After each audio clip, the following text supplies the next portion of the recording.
ಮೇ 7ರಂದು ಗುರುವಾರ ನಡೆಯುವ ಜನರೊಂದಿಗೆ ಜನತಾದಳ ಸದಸ್ಯತ್ವ ನೋಂದಣಿ ಅಭಿಯಾನ ಮತ್ತು ಜನತಾದಳ ಜಾತ್ಯತೀತ ಪಕ್ಷದ 25ನೇ ವರ್ಷದ ಬೆಳ್ಳಿ ಹಬ್ಬದ ಸಂಭ್ರಮ ಕಾರ್ಯಕ್ರಮದ ಪೂರ್ವಭಾವಿ ಸಭೆ ಪಾಂಡವಪುರ ಟಿಎಪಿಸಿ ಎಂಎಸ್ ರೈತ ಸಭಾಂಗಣದಲ್ಲಿ ಮಾಜಿ ಸಚಿವ ಸಿಎಸ್ ಪುಟ್ಟರಾಜು ರವರು ಅಧ್ಯಕ್ಷತೆ ವಹಿಸಿ ಮಾತನಾಡಿದ್ದಾರೆ.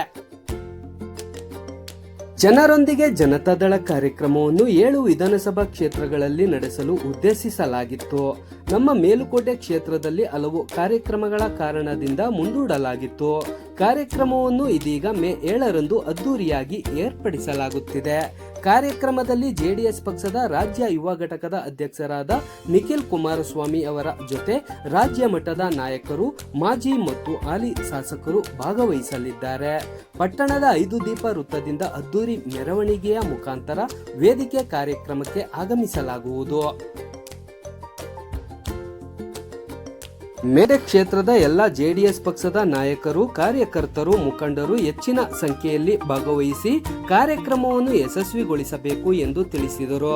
ಕಾರ್ಯಕ್ರಮವು ಬೆಳಗ್ಗೆ 11 ಗಂಟೆಯಿಂದ ಆರಂಭವಾಗಿ ಮಧ್ಯಾಹ್ನ 1 ಗಂಟೆಯ ತನಕ ನೆರವೇರಲಿದೆ ಎಂದರು. ನಂತರ ಜೆಡಿಎಸ್ ಪಕ್ಷದ ಮುಖಂಡರುಗಳು ಮಾತನಾಡಿ ತಮ್ಮ ತಮ್ಮ ಅಭಿಪ್ರಾಯಗಳನ್ನು ತಿಳಿಸಿದರು. ಈ ಸಂದರ್ಭದಲ್ಲಿ ಜೆಡಿಎಸ್ ಪಕ್ಷದ ತಾಲೂಕು ಅಧ್ಯಕ್ಷ ಎಸ್.ಎ. ಮಲ್ಲೇಶ್, ಮಂಡ್ಯ ಜಿಲ್ಲಾ ಪಂಚಾಯಿತಿ ಮಾಜಿ ಸದಸ್ಯರು ಎಚ್. ಮಂಜುನಾಥ್, ಮನ್ಮೂಲ್ ನಿರ್ದೇಶಕ ಸಿ. ಶಿವಕುಮಾರ್, ಮಂಡ್ಯ ಜಿಲ್ಲಾ ಪಂಚಾಯಿತಿ ಮಾಜಿ ಸದಸ್ಯರಾದ ಅಶೋಕ್, ಟಿಎಪಿಸಿಎಂಎಸ್ ಅಧ್ಯಕ್ಷರಾದ ಗಿರೀಶ್, ಸದಸ್ಯರಾದ ಆದರ್ಶ, ಚಿನ್ನಕುರಳಿ ಲೋಕೇಶ್, ಪುರಸಭೆ ಮಾಜಿ ಅಧ್ಯಕ್ಷರಾದ ಎಂ. ಗಿರೀಶ್, ಸೋಮಶೇಖರ್, ಪುರಸಭೆ ಮಾಜಿ ಸದಸ್ಯರಾದ ಚಂದ್ರು, ಶಿವಕುಮಾರ್, ಜೆಡಿಎಸ್ ಪಕ್ಷದ ಮುಖಂಡರು ದ್ಯಾವಪ್ಪ, ಆನಂದ್ ಸೇರಿದಂತೆ ಅನೇಕ ಮುಖಂಡರು, ಕಾರ್ಯಕರ್ತರು ಉಪಸ್ಥಿತಿ ಇದ್ದರು. ಹೆಬ್ಬೈಕೆ ರೀತಿ ನಮ್ಮ ಅಭಿವ್ಯಕ್ತಿಗಳನ್ನ ಉದ್ಯೋಗ ಇಟ್ಟುಕೊಂಡಿದ್ದಾರೆ. ಈ ರಾಜ್ಯದ 2 ಬಾರಿ ಮುಖ್ಯಮಂತ್ರಿಗಳಾಗಿ ರಾಜ್ಯದ ದೇಶದ ಭಾರಿ ಕೈಗಾರಿಕೆ ಸಚಿವರಾಗಿ ಕೆಲಸ ಮಾಡುವ ಸಂದರ್ಭದಲ್ಲಿ ಒಂದು ವಿಶೇಷವಾದಂತಹ ತಂತ್ರಜ್ಞಾನ ಉಳ್ಳಂತ 3 ಚಕ್ರದ ಎಲೆಕ್ಟ್ರಿಕ್ ಗಾಡಿಗಳನ್ನ ಉಚಿತವಾಗಿ ಕೊಡಬೇಕು ಅಂತೇಳಿ ಅವರ ಅಡಿಯಲ್ಲಿ ಬರ್ತಕ್ಕಂಥ ಹಲವಾರು ಕಂಪನಿಗಳನ್ನ ಕರೆಸಿ ಅದು ನಾವು ಗಟ್ಟಿಬೆಟ್ಟದ ಹೋಗಿ ಕೇಂದ್ರ ಸ್ಥಾನ ಕೃಷಿ ಭಾಗದಲ್ಲೇ ನಾನು ಇರಲಿಲ್ಲ. ಆಸ್ಟ್ರೇಲಿಯಾದಲ್ಲಿ ಯಾವ ಕಾರ್ಯದಿಂದ ಆಸ್ಟ್ರೇಲಿಯಾದಲ್ಲಿದ್ದೆ, ಅವರೇ ಒಂದು ಜಾಗ ಐಡೆಂಟಿಫೈ ಮಾಡಿ ಪರವಾಗಿದ್ರು. ಅದೇ ಲೇಟ್ ಆಗುವಾಗ ಎಲ್ಲ ನೋಡ್ತೀನಿ ಇದ್ರು, ಆದ್ರೂ ನನ್ನ ಮನಸ್ಸಾಗಲಿಲ್ಲ. ಫೋನ್ ಮಾಡ್ಕೊಂಡು ಬಂದು ಆ ಕಾರ್ಯಕ್ರಮವನ್ನ ಯಶಸ್ವಿಯಾಗಿ ಮಾಡಲಿಕ್ಕೆ ಸಹಕಾರದಿಂದ ಯಶಸ್ವಿ ಆಯಿತು. ಅದಾದ್ಮೇಲೆ ನಿಮ್ಮೆಲ್ಲರಿಗೂ ಒಂದು ಭೈರವೈಕ್ಯ ನಮ್ಮೆಲ್ಲರ ಆರಾಧ್ಯ ದೇವರ ಪರಪೂಜ್ಯ ಡಾಕ್ಟರ್ ಬಾಲಗಂಗಾಧರ ಸ್ವಾಮೀಜಿಯವರ ಒಂದು ಭೈರವೈಕ್ಯ ಮಂದಿರವನ್ನ ಲೋಕಾರ್ಪಣೆ ಮಾಡಲಿಕ್ಕೆ ಕುಮಾರಣ್ಣವರೇ ಜವಾಬ್ದಾರಿ ತಗೊಂಡು ಇದರ ರಕ್ತದ ಪ್ರಧಾನಮಂತ್ರಿಗಳನ್ನ ಕರೆಸಿ ಆ ಕಾರ್ಯಕ್ರಮ ಹಾಕೊಂಡಂತ ಕಾರಣದ 19-20 ದಿನ ನಾವು ಅಲ್ಲೇ ಮಠದ ಕಾರ್ಯಕ್ರಮದಲ್ಲಿ ಭಾಗಿಗಳಾಗಿ ಕಳೆದ ವಾರ ನಿಮ್ಮೆಲ್ಲರೂ ಕಾರ್ಯಕ್ರಮ ಮುಗಿದಿರ್ತಕ್ಕಂಥದ್ದು. ನಾನು ಕಳೆದ ವಾರ 5 ದಿನದ ಹಿಂದೆ ನಾನು ರಾಜ್ಯ ಘಟ್ಟದ ನಮ್ಮ ಯುವ ನಾಯಕರಾದಂತ ನಿಖಿಲ್ ಅವ್ರನ್ನ ಕೇಳ್ಕೊಂಡಂತ ಕಾರಣದಿಂದ ಅವರು ಡೇಟ್ ಕೊಟ್ಟರು 7ನೇ ತಾರೀಕು ಕಾರ್ಯಕ್ರಮ ಮಾಡಿಕೊಳ್ಳೋಣ ಅಂತ ಹೇಳಿ. ಆ ಕಾರಣದಿಂದ ಇವತ್ತು ರಾಜ್ಯ ಮಟ್ಟದ ಎಲ್ಲ ನಾಯಕರು, ಇವತ್ತು ಶಾಸಕಾಂಗ ಪಕ್ಷದ ನಾಯಕರಾದಂತ ನಮ್ಮ ಚಿಕ್ಕನಹಳ್ಳಿ ಎಮ್ಮೆಲ್ಎಗಳಾದಂತ ನರೇಂದ್ರ ಸ್ವಾಮಿ ಅವರು, ಸುರೇಶ್ ಬಾಬು ಅವರು, ಹಾಗೆ ನಮ್ಮ ಕೋಲ್ಕತ್ತಿ ಅಧ್ಯಕ್ಷರಾದಂತ ಕೃಷ್ಣಾರೆಡ್ಡಿ ಅವರು, ಕೋಲ್ಕತ್ತಿಯ ಎಲ್ಲ ಸದಸ್ಯರು, ನಮ್ಮ ಪಕ್ಷದ ಜಿಲ್ಲೆಯ ಎಲ್ಲ ಶಾಸಕರು, ಮಾಜಿ ಶಾಸಕರು, ಎಲ್ಲ ನಾಯಕರು 7ನೇ ತಾರೀಕು ಅದೇನು ನಮ್ಮ ಮನೆ ಮುಂಭಾಗದ ಗ್ರೌಂಡ್ ಅಲ್ಲಿ ಕಾರ್ಯಕ್ರಮ ಮಾಡ್ತಾ ಇದ್ದು, ಅಲ್ಲೇ ಒಂದು ದೊಡ್ಡ ಮಟ್ಟದ ಕಾರ್ಯಕ್ರಮನ ಮಾಡಬೇಕು ಅಂತ ಹೇಳಿ ತೀರ್ಮಾನ ಮಾಡಿ ಆ ಕಾರ್ಯಕ್ರಮ ಹೇಗಿರಬೇಕು ಅನ್ನತಕ್ಕಂಥ ನಿಮ್ಮ ಅಭಿಪ್ರಾಯಗಳನ್ನ ಕರ್ತಿದ್ದೀವಿ. ಬಹಳ ವಿಶೇಷವಾಗಿ ಆ ಕಾರ್ಯಕ್ರಮ ಆಗಬೇಕು. ಪಕ್ಷದ ಕಾರ್ಯಕ್ರಮ ಆದಂತ ಕಾರಣದಿಂದ ನಾವೆಲ್ಲರೂ ಇಲ್ಲಿ ತನಕ ಬಹಳ ದೊಡ್ಡ ದೊಡ್ಡ ಕಾರ್ಯಕ್ರಮಗಳನ್ನ ಮಾಡ್ಕೊಂಡು ಬಂದಿದ್ದೀವಿ. ಈ ಕಾರ್ಯಕ್ರಮ ರಾಜ್ಯ ಮಟ್ಟದ ಎಲ್ಲ ನಿಖಿಲ್ ಕುಮಾರಸ್ವಾಮಿ ಅವರ ನೇತೃತ್ವದಲ್ಲಿ ನಮ್ಮ ರಾಜ್ಯ ಮಟ್ಟದ ಎಲ್ಲ ನಾಯಕರುಗಳು ಕುಮಾರಣ್ಣ ಕಾರ್ಯಕ್ರಮ ಬರ್ತಾ ಇಲ್ಲ. ಆ ಕಾರಣದಿಂದ ಯುವ ನಾಯಕರಾದಂತ ನಿಖಿಲ್ ಕುಮಾರಸ್ವಾಮಿ ಅವರು ಬರ್ತಾ ಇರತಕ್ಕಂಥ ಹಿನ್ನೆಲೆಯಲ್ಲಿ ದೊಡ್ಡ ಮಟ್ಟದಲ್ಲಿ ಕಾರ್ಯಕ್ರಮ ಆಗಬೇಕು. ಮಂಡ್ಯ ಸರ್ಕಲ್ನಿಂದ ಭವ್ಯವಾದಂತಹ ಮೆರವಣಿಗೆ ನಾವು ಹಿಂದೆ 2018ರಲ್ಲಿ ದೇವೇಗೌಡ ರಾಜ್ಯವನ್ನ ಚುನಾವಣಾ ಪೂರ್ವಭಾವಿ ಸಭೆ ಕರೆಯಲಿಕ್ಕೆ ಮತ್ತು ಆ ಕಾರ್ಯಕ್ರಮಕ್ಕೆ ದೇವರನ್ನು ಕರೆದಿದ್ವಿ. ಆ ಮಟ್ಟದಲ್ಲಿ ಒಂದು ಬೃಹತ್ ಮೆರವಣಿಗೆ ಮುಖಾಂತರ ವೇದಿಕೆಗೆ ಕರೆತಂದು ಬಹಳ ದೊಡ್ಡ ಮಟ್ಟದಲ್ಲಿ ಮತ್ತು ಇಡೀ ಬೇಲಕೋಟೆ ವಿಧಾನಸಭಾ ಕ್ಷೇತ್ರದ ತಾಲೂಕು ಸೇರಿದಾಗೆ ಹಾಗೆ ಜಿಲ್ಲಾಮಟ್ಟ ಸೇರಿದಾಗೆ ಹೆಚ್ಚಿನ ಮಟ್ಟದಲ್ಲಿ ನಮ್ಮ ಮುಖಂಡರು ಕಾರ್ಯಕರ್ತರು ವಿಶೇಷವಾಗಿ ನನ್ನ ನಾಯಕರ ಕಾರ್ಯಕ್ರಮದ ಭಾಗವಾಗಿ 7ನೇ ತಾರೀಕು 11 ಗಂಟೆಗೆ ಕಾರ್ಯಕ್ರಮ ಪ್ರಾರಂಭವಾಗುತ್ತೆ. ಮಧ್ಯಾಹ್ನದೊಳಗೆ ಮುಗಿಸುವಂತಹ ಒಂದು ಕಾರ್ಯಕ್ರಮ. ಆ ಕಾರಣದಿಂದ ಹೆಚ್ಚಿನ ಸಂಖ್ಯೆಯಲ್ಲಿ ಯಾವ್ಯಾವ ಒಂದೊಂದು 7 ಜಿಲ್ಲಾ ಪಂಚಾಯತ್ ಕ್ಷೇತ್ರಕ್ಕೂ ನಾವು 7 ಟೀಮ್ ಮಾಡಿಬಿಡ್ತೀವಿ. ಒಂದೊಂದು ಜಿಲ್ಲಾ ಪಂಚಾಯತ್ ಕ್ಷೇತ್ರಕ್ಕೆ 10 ಮುಖಂಡರನ್ನ ಜವಾಬ್ದಾರಿ ಕೊಡ್ತೀವಿ. ನೀವೆಲ್ಲರೂ ಬರಬೇಕು ಅಂದ್ರೆ ನಾನು ಕಳೆದ ವಿಶ್ವಪಾಲನ ಕಾರ್ಯಕ್ರಮ ಆದಾಗ ಕರೆಸಿ ಎಲ್ಲರಿಗೂ ರಿಕ್ವೆಸ್ಟ್ ಮಾಡಬಹುದು. ನಾನು ಮಾಡ್ತೀನಿ. ಇವತ್ತು ವಿಶೇಷವಾಗಿ ಹಾಗೆ ಪಾಠಪುರ ಟೌನ್ 23 ವಾರ್ಡ್ನ ಮುಖಂಡರುಗಳ ಸಭೆ ಕರೆಸಿ ಮಾಡುವುದರ ಆಮೇಲೆ ಹೆಚ್ಚಿನ ಸಂಖ್ಯೆಯಲ್ಲಿ ಭಾಗವಹಿಸಬೇಕು. ಕನಿಷ್ಠ ದೊಡ್ಡ ಮಟ್ಟದ ಕಾರ್ಯಕ್ರಮ ಇದಾಗಬೇಕು. ಆ ನಿಟ್ಟಿನಲ್ಲಿ ನಿಮ್ಮ ಅಭಿಪ್ರಾಯಗಳನ್ನ ಮಂಡಿಸಬೇಕು ಅಂತ ಹೇಳಿ ಈ ಮೂಲಕ ನಿಮ್ಮಲ್ಲಿ ವಿನಂತಿ ಮಾಡ್ತೀನಿ. ಮಾತಾಡೋದು ಜನರೊಂದಿಗೆ ಜನತಾದಳ 7ನೇ ತಾರೀಕು ಸಭೆಯನ್ನ ಕರೆದಿದ್ದಾರೆ. ಈ ಸಭೆಯಲ್ಲಿ ಆಸೀನರಾಗಿರುವಂತಹ ನಮ್ಮ ನಾಯಕರು, ಮಾಜಿ ಸಚಿವರು ಆದಂತಹ ಜನರೊಂದಿಗೆ ಜನತಾದಳ ಕಾರ್ಯಕ್ರಮದ ಜೊತೆಗೆ 25 ವರ್ಷದ ಬೆಳ್ಳಿಯಪ್ಪನ ಕಾರ್ಯಕ್ರಮ ಕೂಡ ಅದಕ್ಕೆ ಸೇರಿಕೊಳ್ಳುವ ಕಾರ್ಯಕ್ರಮವನ್ನು ಒಟ್ಟಿಗೆ ಮಾಡಬೇಕು. ಈ ಒಂದು ಪೂರ್ವಭಾವಿ ಸಭೆಯಲ್ಲಿ ನಾಯಕತ್ವವನ್ನು ವಹಿಸಿರುವಂತಹ ಮಾಜಿ ಸಚಿವರು, ಮಾಜಿ ಶಾಸಕರು ಆದಂತಹ ನಾಯಕರು ಅಧ್ಯಕ್ಷರಾದಂತಹ ಈಗಾಗಲೇ ಈ 7ನೇ ತಾರೀಕು ಕಾರ್ಯಕ್ರಮದ ಬಗ್ಗೆ ಇಬ್ಬರನ್ನು ಹೇಳಿದ್ದಾರೆ. ಅವ್ರು ಏನಿರ್ತಾರೆ ಅದರ ಪ್ರಕಾರ ನಮಗೆ ನಡ್ಕೊಳ್ಳೋದಷ್ಟೇ ಬಾಕಿ, ಬೇರೆ ಇದರ ಉದ್ದೇಶ ಜನರೊಂದಿಗೆ ಜನತಾದಳದ ಮತ್ತು ಬೆಳ್ಳಿಯ ಹಬ್ಬದ ಸಂಭ್ರಮ ಏನಿರ್ತಂದ್ರೆ ನಮ್ಮ ಕಾರ್ಯಕರ್ತರನ್ನೆಲ್ಲ ಒಟ್ಟುಗೂಡಿಸಿ ಅವರಿಗೆ ಹುರಿದುಂಬಿಸಿ ಪಕ್ಷದ ಸಂಘಟನೆಯನ್ನು ಮಾಡೋದು. ಜೊತೆಗೆ ಇವತ್ತು ರಾಜ್ಯದಲ್ಲಿ ಆಡಳಿತದಲ್ಲಿರುವಂತಹ ಕಾಂಗ್ರೆಸ್ ಸರ್ಕಾರದ ವೈಫಲ್ಯಗಳನ್ನ ಜನರಿಗೆ ತಿಳಿಸೋದು 2 ಕಾರ್ಯಕ್ರಮಗಳು. ನೋಡಿ, ಈಗಾಗಲೇ ದೇಶದಲ್ಲಿ ಕಾಂಗ್ರೆಸ್ ಮತ್ತು ವಿರೋಧ ಪಕ್ಷಗಳ ಜನಪ್ರಿಯತೆ ಕುಸಿತಾ ಇದೆ. ಇತ್ತೀಚೆಗೆ ಇನ್ನೊಂದು ಹಂತದ ಮತದಾನ ಬಾಕಿ ಇದೆ. ಬಂಗಾಳದಲ್ಲಿ, ಕೇರಳದಲ್ಲಾಗಿದೆ, ತಮಿಳುನಾಡಲ್ಲಾಗಿದೆ, ಬಂಗಾಳದಲ್ಲಿ ಆಗ್ತಾ ಇದೆ. ಪೂರ್ವಭಾವವಾಗಿ ಎಲ್ಲರ ಒಂದು ಅಭಿಪ್ರಾಯ ಏನಾಗಿದೆ ಅಂದ್ರೆ ವಿರೋಧ ಪಕ್ಷದ ಮತ್ತು ಕಾಂಗ್ರೆಸ್ನ ಒಂದು ಪ್ರಭಾವ ಕಮ್ಮಿ ಆಗ್ತಾ ಇದೆ. ಅಲ್ಲಿ ಜನತಾದಳ ಇರುವಂತಹ NDA ಸರ್ಕಾರದ ಪ್ರಭಾವ, NDA ಪ್ರಭಾವ ಜಾಸ್ತಿಯಾಗಿ ಇಡೀ ದೇಶದಲ್ಲಿ ಕಾಂಗ್ರೆಸ್ ನಿರ್ನಾಮ ಆಗುವಂತಹ ಹಂತವನ್ನ ತಲುಪಿದೆ. ಇತ್ತೀಚೆಗೆ ನೋಡಿರ್ಬೋದು, ಡೆಲ್ಲಿನಲ್ಲಿ AAP ಇದ್ದು ಪಂಜಾಬ್ ಅನ್ನೋದು ಡೆಲ್ಲಿಲಿದ್ದು ಅದನ್ನು ಕಳ್ಕೊಂಡ್ರು. ಪಂಜಾಬ್ ಅನ್ನೋದಿದೆ, ಅಲ್ಲಿರೋರು ಕೂಡ 7 ಜನ ರಾಜ್ಯಸಭಾ MP ಗಳು ಬಿಜೆಪಿಯನ್ನ ಸೇರ್ಕೊಂಡಿದ್ದಾರೆ. ಅಂದ್ರೆ ಒಂದು ಸಂದೇಶ ಜನಗಳಿಗೆ ಹೋಗಿದೆ, ಭಾರತದಲ್ಲಿ ಒಂದು ಸಂದೇಶ ಜನಗಳಿಗೆ ಹೋಗಿದೆ. ವಿರೋಧ ಪಕ್ಷವಾಗಿ ಕೂಡ ಉಳಿಯುವುದಕ್ಕೆ ಯೋಗ್ಯತೆ ಇಲ್ಲ, ಅರ್ಹತೆ ಇಲ್ಲ. AAP ಅಂತ ಪಕ್ಷದಲ್ಲಿ ಭಿನ್ನಾಭಿಪ್ರಾಯ ಬಂದು ಇಡೀ ಸಾಮೂಹಿಕವಾಗಿ ಅವರು ಬೇರೆ ಪಕ್ಷವನ್ನ ಸೇರ್ತಾರೆ ಅಂದ್ರೆ ಅವರ ಕಾರ್ಯವೈಖರಿಯನ್ನೆಲ್ಲ ಗಮನಿಸಬೇಕು.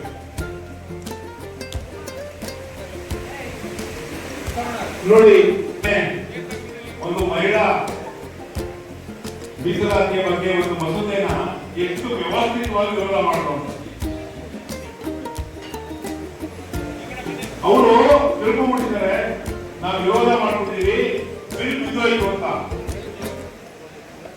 ಬಿಲ್ ಬಿದ್ದೋಗಿಲ್ಲ, ಅವರ ಸ್ಥಾನಮಾನ ಬಿದ್ದೋಗ್ತಾ ಇದೆ.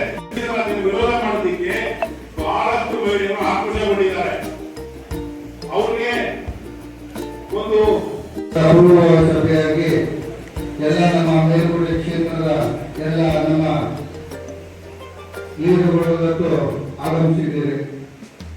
ನಮ್ಮ ನಾಯಕರು ಪುಟ್ಟರಾಜ ಹೇಳಿದಂಗೆ ಈ ಒಂದು ಕಾರ್ಯಕ್ರಮ ಯಶಸ್ವಿ ಆಗಬೇಕು ಅಂತಂದ್ರೆ ದಯಮಾಡಿ ಈ ಬಂದಿರುವಂತ ಎಲ್ಲ ಅವರೊಂದು ಪಂಚಾಯಿತಿ ನಾಯಕರು ಯಾವ ರೀತಿ ಮಾಡಬೇಕು, ಹೇಗೆ ಮಾಡಬೇಕು, ಏನ್ ವ್ಯವಸ್ಥೆ ಮಾಡಬೇಕು ಅನ್ನೋ ಬಗ್ಗೆ ಸ್ವಲ್ಪ ಚರ್ಚೆ ಮಾಡಿ ಸ್ವಲ್ಪ ಜವಾಬ್ದಾರಿ ತಗೊಂಡು ಹೆಚ್ಚಿನ ರೀತಿ ಎಲ್ಲ ಪಂಚಾಯಿತಿಯಿಂದ ಬರಬೇಕು. ಅದಕ್ಕೇನು ವ್ಯವಸ್ಥೆ ಬೇಕು ಅದನ್ನೆಲ್ಲ ನೀವು ಚರ್ಚೆ ಮಾಡಿ ಹೇಳಿ ಆ ವ್ಯವಸ್ಥೆ ಈ ಒಂದು ಕಾರ್ಯಕ್ರಮ ತುಂಬಾ ಅದ್ದೂರಿಯಾಗಿ ಅಚ್ಚುಕಟ್ಟಾಗಿ ಯಾವುದೇ ಒಂದು ವಿಘ್ನಗಳು ಬಾರದಂಗೆ ನಡಿಬೇಕು.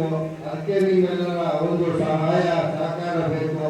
ಅದನ್ನ ದಯಮಾಡಿ ಇಲ್ಲಿ ಯಾರೇ ಒಂದು ಅವರ ವೈಯಕ್ತಿಕವಾಗಿ ಏನು ಹೇಳೋದಿದ್ರು ಬಂದು ಹೇಳ್ಬೋದು. ಅದನ್ನ ನಾವು ಪಾಲಿಸಿಕೊಂಡು ಅದೇ ರೀತಿ ವ್ಯವಸ್ಥೆ ಮಾಡಬೇಕು ಅಂತ ಕೇಳ್ತಾ ಇದ್ದೀನಿ. ದಯವಿಟ್ಟು ಎರಡು ಮಾತಾಡಲು ಅವಕಾಶ ಕೊಡುವಂತ ಬೆಳಿಗ್ಗೆ 9:30 ಆಗಿರಬೇಕು.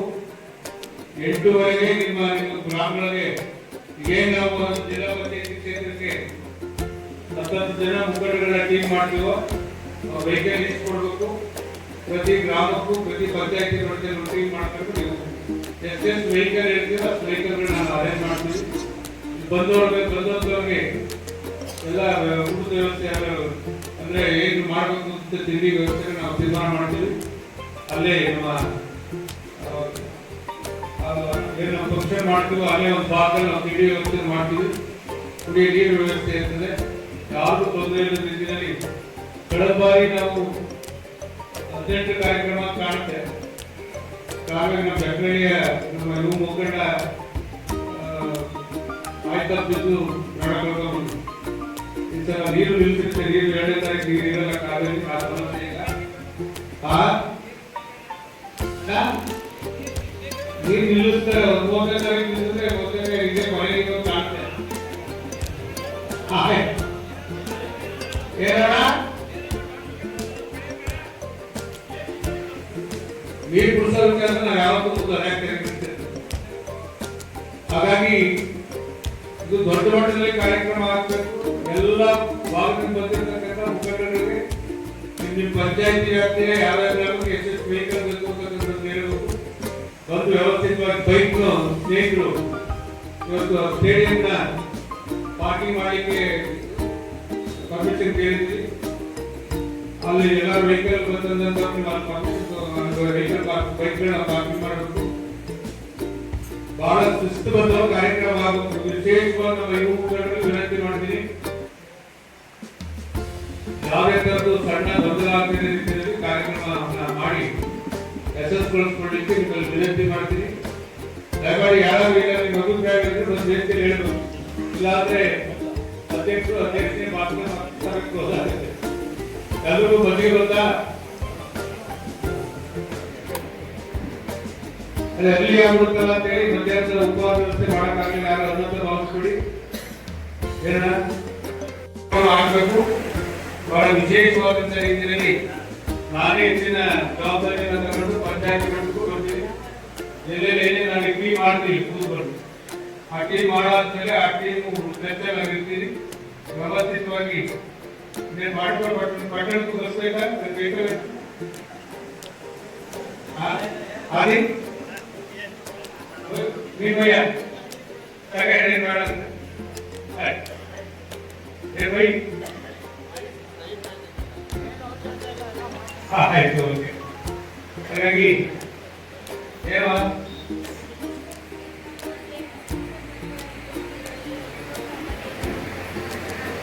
ದಿನ ಅದೇ ಮಾಡ್ತಾ ಇದ್ದೀನಿ. ನನ್ನ ಬೈಕ್ ಬೇರೆ ಹೇಳ್ಬೇಕಾ?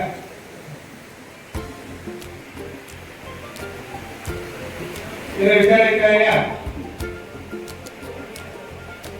ದಿನ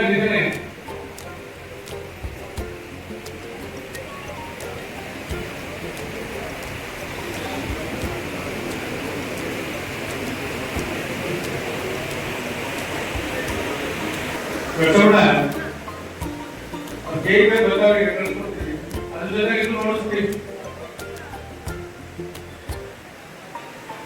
ಕುಮಾರಣ್ಣ ಬೇಟೆ ಸಪೋರ್ಟ್ ಅಂತ ಹೇಳ್ತಾರೆ, ಎಲ್ಲ ಬೇಕಾದ್ರೆ ಹೇಳಿ ಬೇಕು ಯಾರೋ ನಮ್ಮ ಮೀಡಿಯಾಕ್ಕೆ ಆದ್ಯತೆ ಇದ್ದಾರೆ, ಆ ಮಾತಾಡ್ತಾಕೋಲ್ಲ ಕೊಟ್ಟಿಲ್ಲ ಕಾಂಗ್ರೆಸ್. ಈಗ ನಾವು ನಮ್ಮ ಸಭೆಯ ಮೀಡಿಯಾಕ್ಕೆ ಆದ್ಯತೆ ಕೊಡೋದು, ಜಾಸ್ತಿ ಮೀಡಿಯಾಕ್ಕೆ ಕಷ್ಟಪಡೋದ್ರೆ ಆ ಮುಖಾಂತರ ವಿದ್ಯುತ್ ಕುಮಾರಸ್ವಾಮಿ ಬಂದಾಗ ಅದೊಂದು ಪ್ರೊಟೆಕ್ಟಿವ್ ರೀತಿಯಲ್ಲಿ ಮಾಡಬೇಕು ಅಂತ ಒಂದು ಅಭಿಪ್ರಾಯ ನಮಗೆ ಹೇಳ್ತೀವಿ.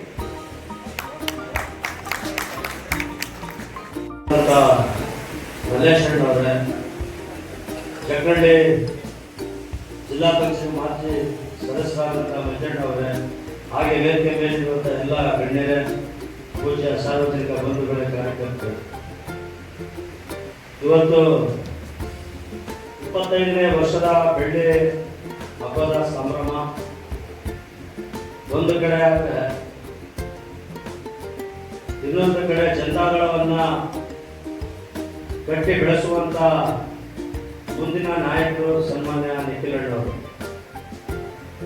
ಹಾಗಾಗಿ ಇವತ್ತು ಕರ್ನಾಟಕದಲ್ಲಿ, ತಮಿಳುನಾಡು ಆಗ್ಬೋದು, ಆಂಧ್ರದಲ್ಲಿ ಆಗ್ಬೋದು, ಇವತ್ತೇನಾರ ಪ್ರಾದೇಶಿಕ ಪಕ್ಷಗಳು ಮಾತ್ರ ಅಲ್ಲಿ ತಲೆ ಎತ್ಕೊಂಡು ನಿಂತಿರೋದು. ಕರ್ನಾಟಕದಲ್ಲಿ ಯಾವನಾರ ರಾಜಕಾರಣಿ 25 ವರ್ಷದಿಂದ ಜನತಾದಳವನ್ನ ಕಟ್ಟವರು ಅಂತ ಅದೊಂದು ದೇವೇಗೌಡರು ಮಾತ್ರ.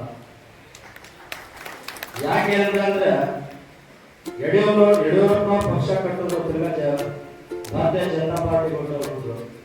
ಬಂಗಾರಪ್ಪ ಪಕ್ಷ ಕಟ್ಟಿದ್ರು, ಅವರು ತಿರ್ಗಾ ಕಾಂಗ್ರೆಸ್ ಪಕ್ಷಕ್ಕೆ ಕೊಟ್ಟರು. ಇವತ್ತೇನಾರ ನೀವು ತಾನೇ ಮೊನ್ನೆ ರಾಜ್ಯಸಭೆ ನೋಡ್ಬೇಕಾಯ್ತು. ನಾನು ಇದು ಯಾಕೆ ಮಾತು ಹೇಳ್ತೀನಿ ಅಂತ ಅಂದ್ರೆ, ಮಂಡ್ಯ ಜಿಲ್ಲೆ, ಇಡೀ ಮಂಡ್ಯ ಜಿಲ್ಲೆ ಜನತೆ ಅರ್ಥ ಮಾಡ್ಕೋಬೇಕು.